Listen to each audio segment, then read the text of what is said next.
त्यांचे हे बहुमोल ग्रंथ ते साधकांना विनामूल्य देत असत. त्याने ते वाचावे तेवढीच त्यांची अपेक्षा. हरिपाठ व ज्ञानेश्वरी यांचे नित्यपठण, नामस्मरण व संत सहवास यावर त्यांचा फार भर असे. मला एकदा ते म्हणाले होते, मास्तर, संत सहवासासारखे दुसरे श्रेष्ठ साधन नाही. कारण सज्जन संगतिरेका भवती भवार्णव तरणे नौक. सत्पुरुषांच्या सहवासाची योग्यता प्रत्यक्ष मोक्षसुखा इतकीच आहे. परमपद प्रतिमो ही साधूस. परमपूज्य काकांना भजन फार प्रिय होते.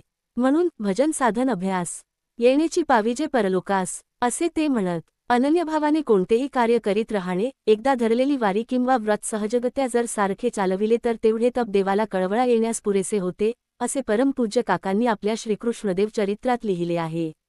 तुका म्हणे काही नेमावीण, जो जो केला तो तो शेण. अशा रीतीने ज्यांनी काळासही वळसा घालून आपले सत्व कायम ठेवले, ज्यांनी सद्गुणाचे मूर्तिमंत स्वरूप स्वतःस म्हणजे जगतास दिले, ज्यांनी चराचराचे ऐक्य स्वतः अनुभवले, ज्यांचे चरण म्हणजे मूर्तिमंत श्री, असे परमपूज्य काका सद्गुरूंचे वर्णन करतात. आमच्या परमपूज्य गोविंद महाराजांनी घटातला दीप जसा सहज मावळावा त्याप्रमाणे आपला देह फलटण मुक्कामी ठेवला. काकांनी ज्या दिवशी देह ठेवला तो दिवस मंगळवार होता. सोमवारी रात्री पुण्यातील प्रसिद्ध सिद्धपुरुष श्री शंकर महाराजांचे एक सद्भक्त श्री अभ्यंकर यांच्या स्वप्नात काका आले व त्यांना म्हणाले, अरे मी कुठे गेलो नाही व जाणार नाही. मी फलटणलाच राहणार आहे. श्री अभ्यंकर सकाळी उठल्यावर स्वप्नाबद्दल विचार करू लागले. तोच त्यांच्या पत्नीने त्यांना तरुण भारतचा अंक आणून दिला. त्यात परमपूज्य काकांनी देह ठेवल्याची बातमी होती. श्री अभ्यंकर नेहमी परमपूज्य काकांच्याकडे येत असत व त्यांनी काकांची सुंदर छायाचित्रे घेतलेली आहेत. उपनिषदांमध्ये असे सांगितले आहे की ब्रह्मनिष्ठ पुरुषांचे चैतन्य त्यांचे शरीर सोडून मृत्यूनंतर जात नाही. न तस्य प्राणा उत्क्रांती.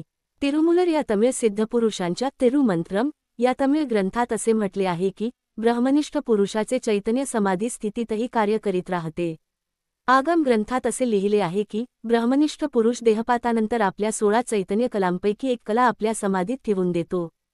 ती कला सर्व शक्तिमान असते व भक्तांना आशीर्वाद प्रदान करीत राहते. पण त्या समाधीचे शुचिर्भूतत्व काळजीपूर्वक जोपासले पाहिजे. म्हणूनच आजही परमपूज्य काका फलटणला आहेत व तळमळीच्या साधकांना मार्गदर्शन करीत आहेत असा कित्येकांचा अनुभव आहे. पुढील भागात